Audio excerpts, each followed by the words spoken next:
હું ઊભો છું નર્મદાના તટમાં એમની ગોદમાં. આપ જાણો છો કે નર્મદા નદી છે એ અહીંયા 8 કિલોમીટર જેટલું દૂર રામપુરા ગામ છે.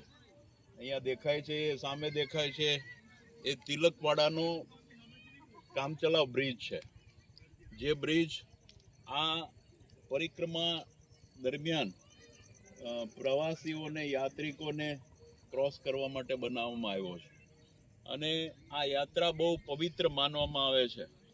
હમણાં જ અમે જ્યાંથી રામપુરાથી યાત્રા શરૂ કરી ત્યારે ત્યાં એક મંદિરમાં બિરાજમાન જાનકીદાસ બાપુએ કહ્યું કે જેમના ભાગ્ય હોય એમને નર્મદા નદીના દર્શન થાય અને જેમના અહોભાગ્ય હોય એ ઉત્તર વાહિની પરિક્રમા એટલે કે ત્યાંથી રામપુરાથી શરૂ કરીને તિલકવાડાનો બ્રિજ અને ત્યાંથી ક્રોસ કરીને સામેના કિનારે જઈને પાછા રામપુરામાં જઈએ ત્યાં પરિક્રમા પૂરી થાય છે.